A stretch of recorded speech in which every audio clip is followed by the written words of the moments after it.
going to continue our study in Nahum. So we're dividing chapter 3 into 3 parts. I really did try at the beginning of this to do all the whole chapter in 1 week, but we would have been here for a very, very long time. I thought I'd be able to finish it today, and as I was letting Katie know what to put on the bulletin for this morning, I knew there's no way we're finishing through the chapter. So we're going to do the second section, and I've titled this one, Are You Better? So this is Nahum chapter 3, verses 8 through 13. So I'm going to open up with the first verse. Are you better than Thebes that sat by the Nile, with water around her rampart a sea, and water her wall? Okay, so I'm going to kind of explain a little bit. So this next section, we're going to go through, there's 3 different taunts that God inspires Nahum to give to Assyria, and to write against them. So we're going to be looking at some taunts that are given and why they're given this way. The taunts are written to bring direct shame onto Assyria. Each taunt asserts, contrary to Assyria's claims, that the empire is inferior with respect to some point or comparison, whether historically, like comparing it to Thebes, or of the empire's claims that they have military invincibility. And so we're going to talk about this one, but I want to say this. Who in here has siblings? Anybody, you grew up with siblings, you got siblings, all right? Your kids, they have siblings. Those of you in here like that, all right? Do siblings ever taunt anyone? Do they ever taunt each other? Does that go well for the siblings? Anybody have, man, this is fun. Anybody have where it's a younger sibling that's the one that does the most taunting? How does that go? Poorly a lot of times, right? Man, we have this all across with my kids. I grew up with this. I got beat up nonstop by my sister. She's nice now, but she used to be quite mean to me. But man, taunting, I was really good at that. I was small, but man, I knew how to word things in the most obnoxious way you possibly. I'm still good at that, actually. So you're welcome, Kenzie. Self-awareness. I'm here for it. My mouth. I was good at that, and so I knew how to taunt her in ways that would make her so angry. But what ended up happening usually was that meant that I would get the snot beat out of me again that day because she was bigger and stronger than me, and that's just very unfair. The thing that was most unfair about it was when I finally grew, which took me a very long time, and I finally got to where I was about the same size as her. She no longer fought anymore. She didn't want to do it anymore. And I was like, this is not fair. The one time I could finally fight back, you don't want to do this. But with siblings, they do this. They like to taunt. God uses this form to make sure Assyria understands some very deep and devastating truths about themselves. Because Assyria, what they believed about themselves was, we're better than all these nations that we're conquering. And there's nothing that anyone can do to stop us because we are so strong and so well defended. So this opens up, this verse opens with the question that Assyria would have happily answered in any other context, right? Because the question is, are you better than Thebes? All right, so let's talk about who Thebes is. This is a city in Egypt that Assyria had conquered in 663 BC. So this is many years before Nahum wrote this letter. So Assyria had already conquered this nation. And they did this as punishment for Egypt's decision to stop fulfilling its duties as a vassal state. So Egypt was one of the vassal states to Assyria. And so what they had to do is they had to provide military people, some soldiers. Anytime Assyria asked for it, Egypt had to give them soldiers. They had to pay money regularly to make sure they're saying, like, yes, we're paying you to protect us from you. And Egypt, at some point, stopped doing all the requirements that Assyria had for it. So Assyria's answer was, okay, we're going to come take Thebes away from you. Now let's talk more about this.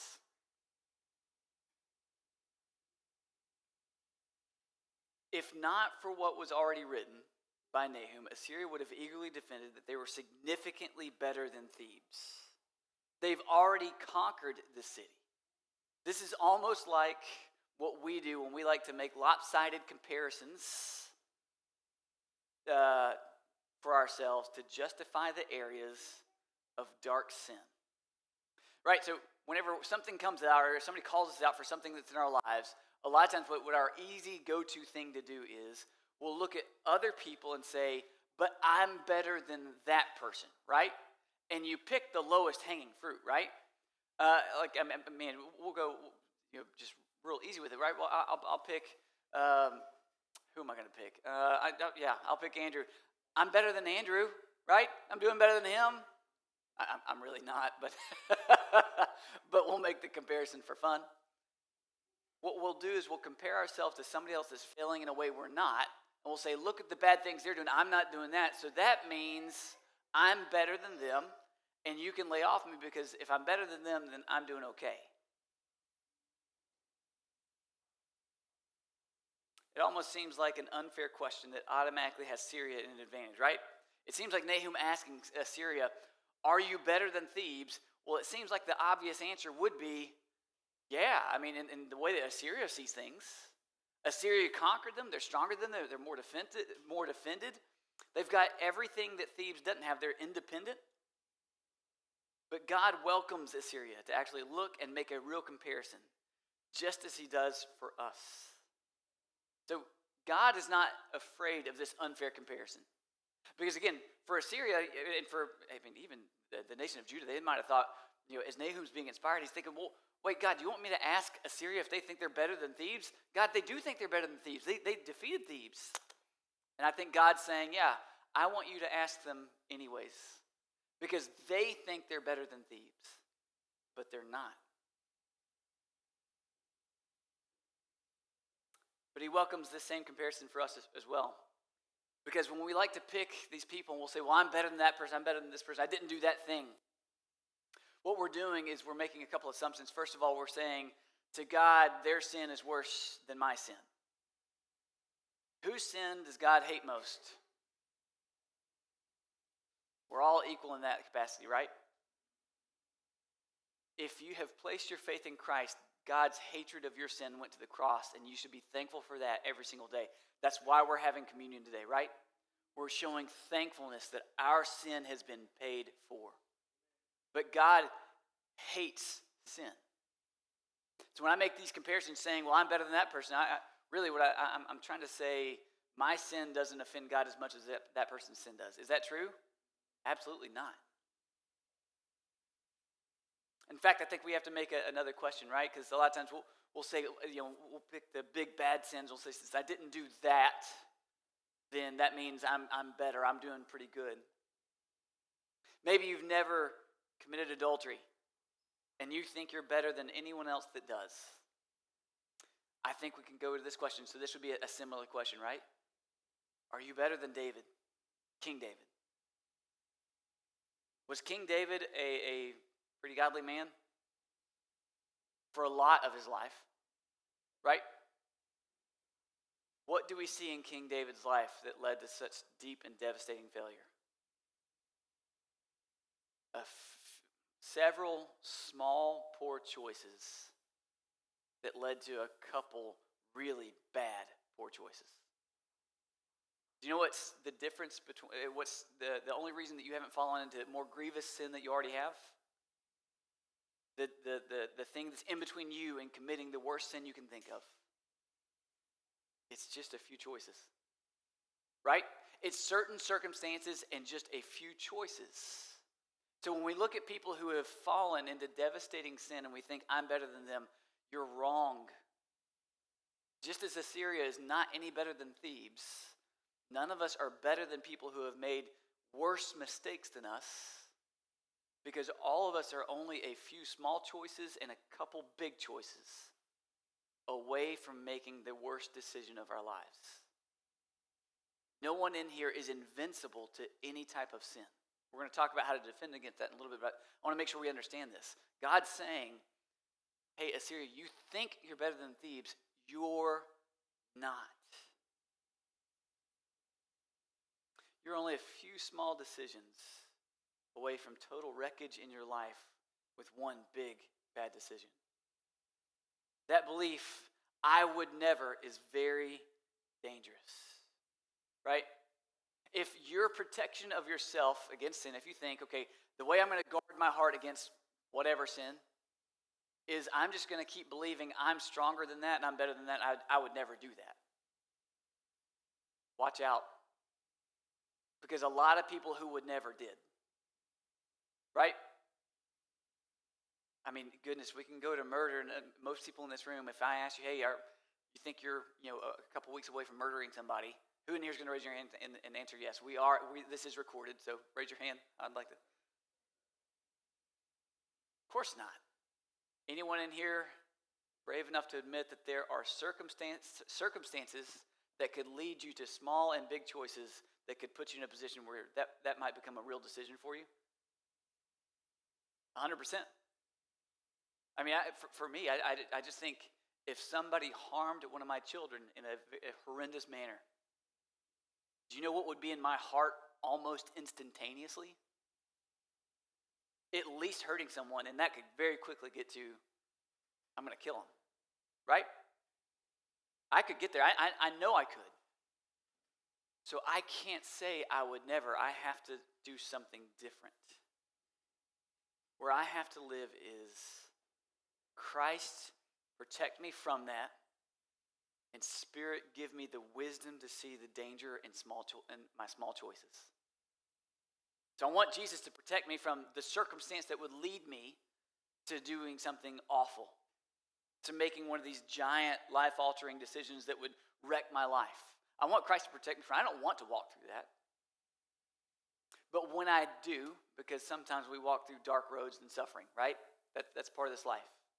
When I do, I have to pray for the Holy Spirit to give me wisdom that even what I think is a small bad decision, enough of those strung together can quickly lead to a very big bad decision.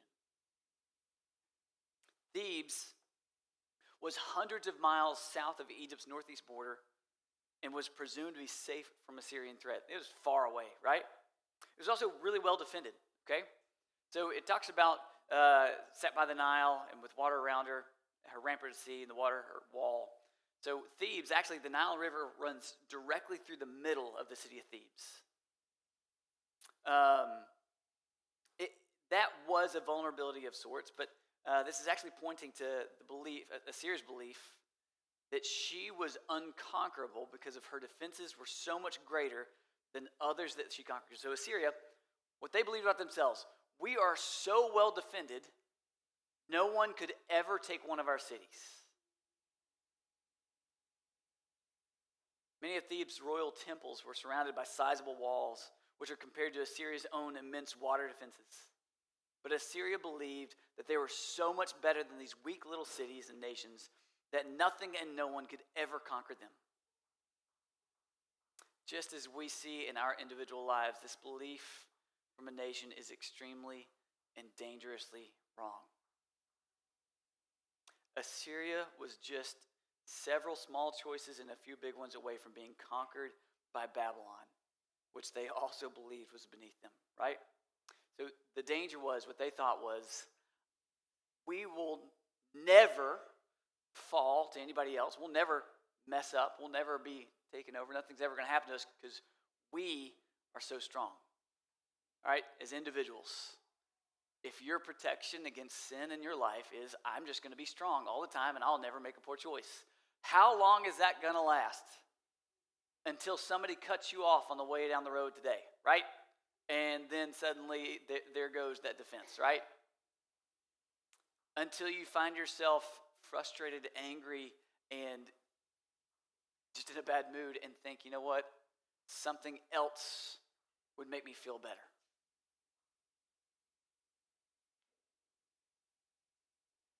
When our defense against sin is relying on, I will stay strong, you're going to fail to sin a lot.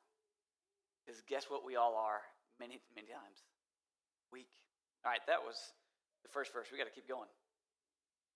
Cush was her strength, and Egypt too, and that without limit. Put and the Libyans were her helpers. So in addition to its safe location and defensive measures, Thebes was a part of Egypt, right? It was a city of Egypt. So you'd think, okay, all of Egypt is also here to defend Thebes. And they could have also drawn on the military support of its numerous allies. You had Cush, you had Put, and the Libyans. Assyria believed that they had superior allies in the vassal states they created. So he's saying, all right, Thebes, right? It had defenses. It's got allies. Assyria, you think that you have these allies that are going to protect you, that if anybody ever tried to conquer you, you've got your vassal states that are forced to be your allies. They're obligated to give soldiers at any moment. So you can't be conquered because you have these forced allies. So of course they thought they were better than Thebes with their weak and scared allies. The truth is, though, that both Nineveh and Thebes had placed incorrect faith in people. Anybody ever placed too much faith in a person? Has anybody here ever been failed by somebody? Man, you guys have great friends, most of you. I've been failed by tons of people. Have I ever failed people? Ken, that was a quick nod. All the time, on a regular basis, I fail people. Thebes and Nineveh placed incorrect faith in people. Thebes' allies were too scared of Nineveh to fight for Thebes, right? So they had allies, they had friends, but when they reached out to their friends saying, hey, you guys want to come help us fight? Their friends looked at the battle that Thebes had going on and said, nuh-uh, we're not fighting them. We don't think we're strong enough. That scares us. That scares us of what we'll get into if we get into this with you. Nineveh's allies were too scared of Nineveh to tell her the truth. Right? They're vassal states. Do you think any of the vassal states, do you think Egypt would have talked to Nineveh and the Assyrians and be like, hey, before you attack one of my cities, let's just talk about how wrong that is. Think that would go well with the Assyrians? They didn't care, right? And everybody else was too afraid to say anything to them. All right, let's apply this personally. Let's start with this. A, you need good family in your life. Okay?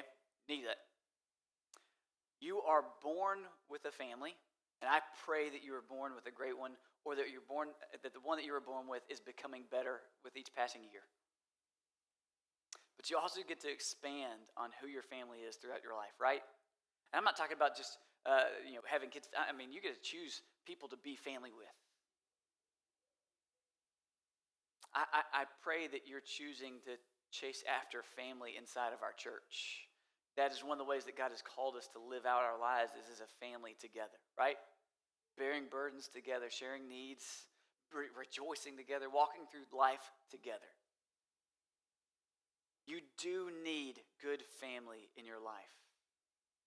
You need people in your life who aren't scared to walk with you through the struggles you're facing. Because like Thebes' allies, sometimes you're going to go through some really hard, dark, terrible things, right? We all have. We all will again in the future. You need people who aren't going to be afraid to walk that with you. Does that mean they're going to have all the answers? No. Most of the time they're going to have next to no answers. Usually I don't either, right? But you want friends, you want family that you've chosen that will walk with you through your hardest times, through the darkest parts, that won't say, that looks too scary. I'm afraid of what that might do to me if I walk that with you, so figure it out. You also need people in your life that aren't scared to tell you when you're in the wrong. I don't like those people very much because they tell me I'm wrong, and I don't like that because the one time that happened, it didn't feel good. I was wrong once.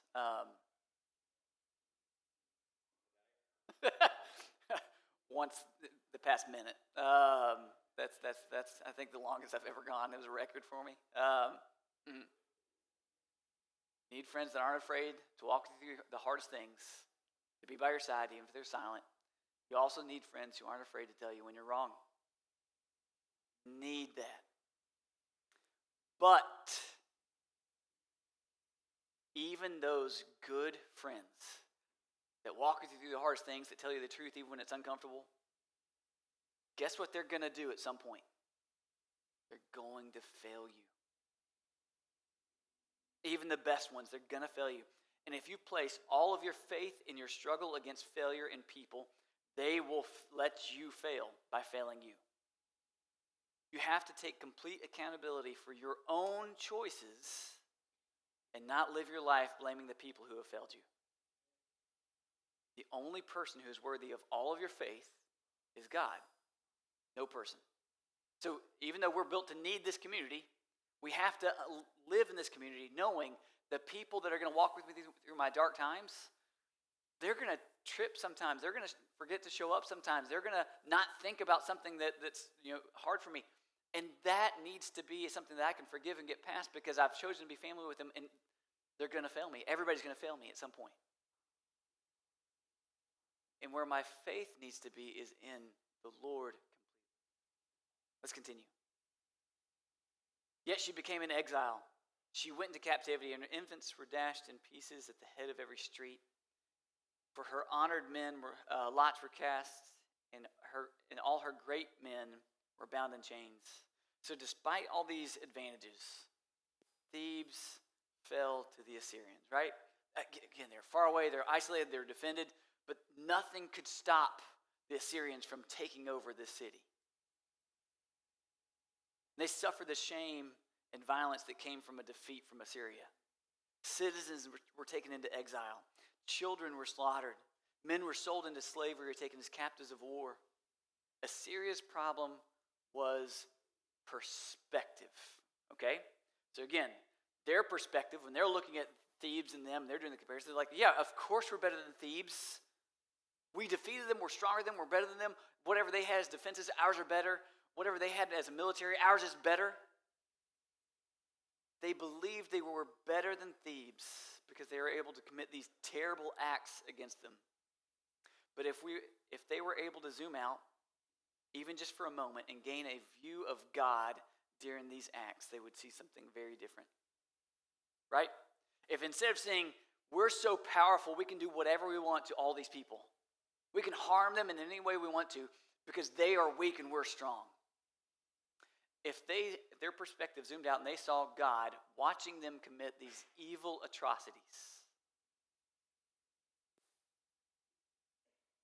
things would change. Thebes, like every city in the world since sin corrupted people, and therefore cultures and society, also had evil in it. But looking back in time from this book, who would we say is more evil from just from reading Nahum? Again, not taking full context. There's a lot of stuff with Thebes we can't get into because of time. But if we're reading just this book, who do you think is the more evil nation right here? Thebes or Nineveh? Which is more evil city? Nineveh. Hands down. Nineveh's the bad guy. The things they're doing to the people they capture, the cities they're taking over and conquering, this is awful. Nineveh was not better than Thebes. Just because they could beat them didn't make them better.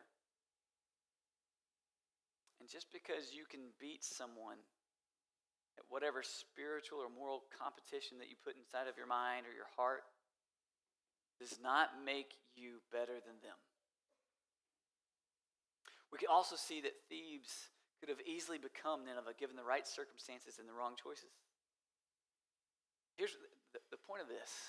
I think as far as personal application is we have to look at this and think, am I more bothered and offended by the sin that I see in other people or by the sin I see in my own heart?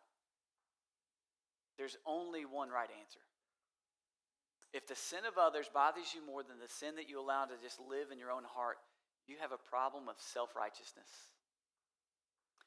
Do you know who called himself, hey Ren, no more distracting people, you're distracting me. Go sit with your brother. Thank you. You do that too. Love you. Who in the Bible called himself the biggest sinner? Paul. All right, if you've read some of the Bible, are there other bad guys in the Bible? Are there some pretty nasty characters? Wouldn't you think you would pick one of them to say this is the worst sinner? Instead, we have Paul, the apostle to the Gentiles, who gave up his life to spread the gospel. He didn't say this back before he knew Christ. This is a letter to Timothy where he's already well into his ministry, in prison and writing the New Testament, or much of it. Paul calls himself the foremost of sinners. You know why? Because he was more offended and upset with the sin that he saw in his own heart than he was in the sin that he saw in others. Now, did that mean that Paul ignored the sin in other people's lives? Have you read his letters? Dude was mean, right? He was blunt. He would call you a sinner like that. But the reason he could do that was because he was so quick to see it in his own heart. He was far more offended to the sin in his own heart, and he recognized it. He wasn't the sin in others. I know no other person's sins as intimately as I know my own. Right? That's true for everybody, right? There's no way you know anyone else's sin, the entirety of it, the way that you know your own sin. The problem is we blind ourselves to it and we justify it, or we try to just turn the other way, right? We hide that in a little corner and we pretend like I'm not doing bad things, but I'm definitely focused on the bad that they're doing. But man, I could prove my own sinfulness with a much larger book than I could ever prove someone else's sinfulness. Again, the point of communion is for us to take time and say, God, help me remember that I need to be offended at my own sin. I need to recognize my own struggle. I need to realize I'm not better than other people. And yes, I want to help somebody else in their struggle with sin, but only as a humble person realizing I'm coming to them as someone still in the battle. And I have to remember that the only hope I have is Christ. You will also be drunken. You will go into hiding. You will seek a refuge from the enemy. This reference to drunkenness is talking about it's another reference to like the day of the Lord, right?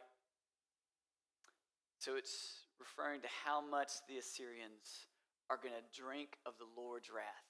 When we studied Revelation, his wrath was poured out of bowls like wine bowls, right? It was the wine of his wrath. And what God's saying is Assyria is going to be tasting the wrath of God. He warned them of their evil and the consequences for it. Remember, we were studying Jonah and Nahum together for a reason. What did the Ninevites do in Jonah when God said, you have committed terrible evils and you're going to be, disaster is coming? What did they do? They repented. They asked forgiveness. They begged God to relent, and he did because of their repentance. So they have ancestors. These people in Nineveh now, they have ancestors that not 100 years before this had a similar warning, but asked forgiveness and repented, and God relented. But these people are going to continue to abuse everyone around them for 40 more years. After this letter, or this book is written, Nineveh spends 40 more years being this oppressive, awful, evil nation, city and nation. When God's wrath does come, it's going to come in the form of the new Babylon, and they will try to hide. Thebes was a surprising fall of a large city, far from danger, deep within an empire, with numerous allies and significant defenses. Nahum is using this city as a comparison for Nineveh. Even though they have even more impressive defenses, they will fall. And so he's answering the question, no, it will not be better for Nineveh than it was for Thebes. They will be conquered in the exact same way because of the evil that they've committed. All of your fortresses are like fig trees with first ripe figs. If shaken, they fall into the mouths of the eater. All right, so this second thought attacks Assyria's resources. Assyria's fortresses were cities with military garrisons and supply centers that served as the starting point for campaigns outside the empire's borders and as the first point of defense in the event of an invasion.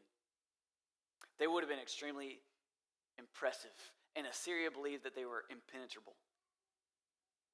But they're nothing compared to the power of God. So what he says is, you have these huge fortress cities, and you think that they make it to where you will never, ever be taken over. You'll never be invaded because you're this strong. And what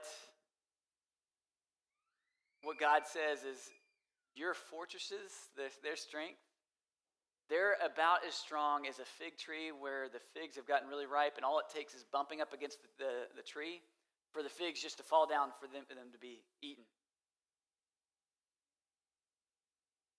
They're nothing more than a source of food for the people that are going to be attacking. Are you attempting to defend sin in your own life? Will you take time right now to confess that to God and repent of it? Because you will not win a battle when you're defending against sin. You're not going to win a battle when you're fighting against the God of creation. Let's wrap this up. Behold, your troops are women in your midst.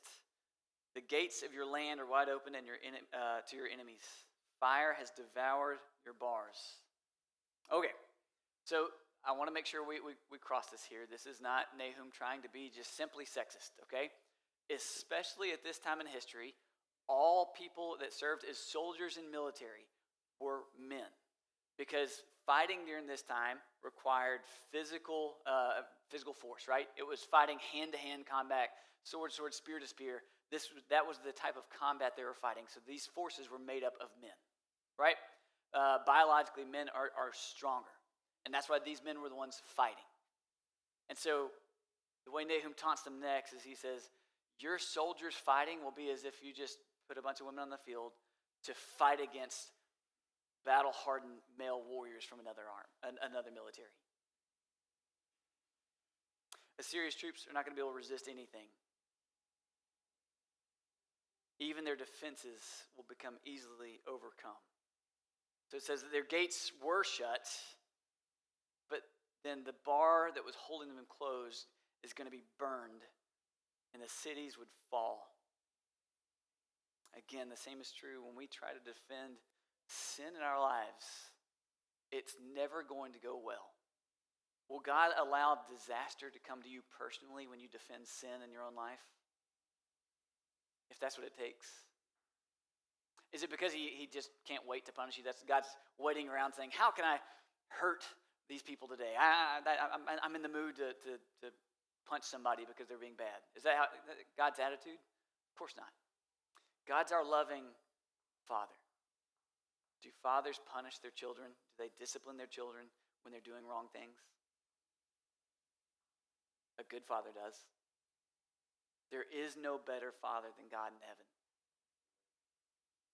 When he sees us protecting sin in our lives, he will lovingly bring discipline to us. And that discipline, it might not feel like love at the time, and it might bring some suffering that hurts. But if it helps you to walk away from or gain victory over the sin you've been protecting, that is a good thing in your life. You know what would make it a lot easier, though? You know what would make parenting easier? Can I just say this? I've got the trick. I know what would make parenting super easy. If my kids would always just do everything I want them to. It'd be so easy, right? Who in here thinks I have a shot at making that happen? We just witnessed my ability to do that. Love you, sweetie.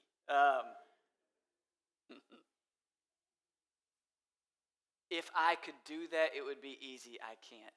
Because many, many, many times my kids are just not going to do what I want them to. Even if I tell them, even if I say it, even if I warn them, even if I tell them, hey, there is discipline that will come if you do this. Sometimes they're still going to do things I don't want them to do. If I love them, what I'm going to do is discipline them for that because I want them to grow up to be people who fear and love God. God does the same thing for us because we are just children to him. We're not the grown-ups. We haven't gotten to a place where we're talking to God man to man. It is God the Father talking to his young child. And sometimes, right, he finds us in places where we're just not doing what he wants. We pretend like we don't know, but he's very clear with us what he wants us to do. We just sometimes just choose not to. So he'll bring discipline to us. So that it will draw us back to him so that we can live the life that he's called us to live. So you guys bow your heads and close your eyes with me.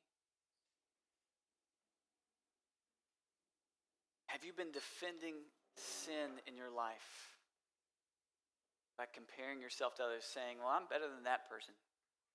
Have you been justifying evil in your life because you think it's not as evil as somebody else's, that you're better than somebody else? Will you take this time to remember, especially as we're about to take communion, that God wants you to be more disgusted with the sin that you see in your own heart than you are with the sin you see in others? That doesn't mean you don't help somebody walk through their dark times, but you never do it forgetting that you also are a sinner that was in need of salvation from Jesus Christ. That you never forget that you're in an ongoing battle and struggle with sin. And you need the same grace and compassion and help that everybody else does. Will you take time right now to confess your sin to God, asking Him for forgiveness, and prepare yourself to come and take communion? I want to give you time to do that now, and I'm going to pray. Jesus, I pray, God, that you would guide us to you right now. Lord, I pray you'd humble us, helping us to remember that we are sinners that are in desperate need of your salvation. And that is the only hope we have in our battle against sin. We're never going to be strong enough to defend it on our own. There's no friend that could be in our life that's going to be strong enough to keep us from making any poor choices or going in the wrong directions because people fail us. God, you never fail. And our hope is in you alone. Help us to remember that as we take communion, remembering your body that was broken for us, your blood that was shed for us. And we find unity at the foot of the cross. We love you, Lord. In your name I pray.